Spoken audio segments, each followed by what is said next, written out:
Cinema ఇండస్ట్రీలో star hero హీరోయిన్లు కోట్లకు కోట్లు రెమ్యునరేషన్గా అందుకుంటారన్న విషయం ప్రత్యేకంగా చెప్పక్కర్లేదు. అయితే ఒకానొక సందర్భంలో హీరోయిన్ సమంతకు ఒక బడా నిర్మాత ఫామ్ హౌస్ ఇచ్చాడనే ప్రచారం జోరుగా సాగింది. తాజాగా స్వయంగా ఆ నిర్మాత మాట్లాడుతూ ఫామ్ హౌస్ ఇచ్చిన మాట నిజమేనని ఒప్పుకున్నారు. మరి ఆ నిర్మాత ఈ ఫామ్ హౌస్ వ్యవహారం గురించి ఏమన్నారంటే, తాజాగా ఓ ఇంటర్వ్యూలో నిర్మాత బెల్లంకొండ సురేష్కు ఆ రోజుల్లో సమంతకు ఓ సినిమాలో యాక్ట్ చేయటానికి రెమ్యునరేషన్ బదులు మీరు ఒక ఫామ్ హౌస్ ఇచ్చారనే రూమర్స్ ఉన్నాయి, అది ఎంతవరకు నిజమో అని ప్రశ్నించగా బెల్లంకొండ సురేష్ మాట్లాడుతూ, నేనే అమ్మాను, అప్పట్లో దాన్ని 1.5 కోట్లకు అమ్మాను. ఇప్పుడు దాని విలువ 70 నుంచి 80 కోట్లు ఉంటుంది.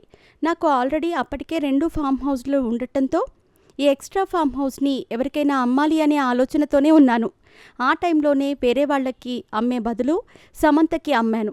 ఆమెకు చూపించాను, నచ్చిందని కొనుక్కుంది అంటూ క్లారిటీ ఇచ్చారు. అయితే రెమ్యునరేషన్ బదులు హౌస్ ఇచ్చారా అని అడగ్గా, అవును, రెమ్యునరేషన్ బదులు ఫామ్ హౌస్ ఇచ్చాను అని కన్ఫర్మ్ చేశారు. దీంతో తెలుగు ఫిల్మ్ ఇండస్ట్రీలో రెమ్యునరేషన్లు ఇదే విధంగా వర్క్ అవుతాయని కామెంట్ చేయటం మొదలుపెట్టారు నెటిజన్లు. అంతేకాకుండా వీళ్లు ట్యాక్స్ ఎగ్గొట్టడానికి నిర్మాతల నుంచి కార్లు, విల్లాలు ఈ విధంగా తీసుకుంటారని అంటున్నారు. మరికొంతమంది బెల్లంకొండ సాయి శ్రీనివాస్ను నీ తండ్రి నీ కోసం ఆస్తులు అమ్ముకున్నాడు, నువ్వేం తిరిగి ఇచ్చావని ప్రశ్నిస్తున్నారు. ఇదిలా ఉండగా బెల్లంకొండ సురేష్ సమంతకు ఈ ఫామ్ హౌస్ను అల్లుడు శ్రీను సినిమాలో హీరోయిన్గా చేసినందుకు గాను రెమ్యునరేషన్గా ఇచ్చారు. వివి వినాయక్ ఈ మూవీకి దర్శకత్వం వహించగా బెల్లంకొండ సురేష్ స్వయంగా తన కొడుకు ఫస్ట్ మూవీని నిర్మించారు.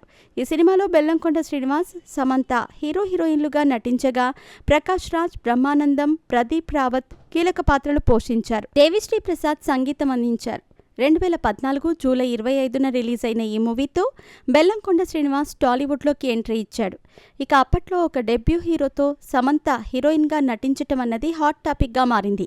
అంతేకాదు, ఆమె ఈ సినిమా కోసం భారీ పారితోషికం తీసుకుందని, నిర్మాత ఒక ఫామ్ హౌస్ని ఇచ్చాడని టాక్ నడిచింది. అయితేనేం బెల్లంకొండ సురేష్ తన కొడుకు కోసం పడిన కష్టం వృధా కాలేదు. ఈ సినిమా సూపర్ హిట్గా నిలిచింది. కానీ ఆ తర్వాత బెల్లంకొండ శ్రీనివాస్ ఖాతాలో చెప్పుకోదగ్గ హిట్ పడలేదు.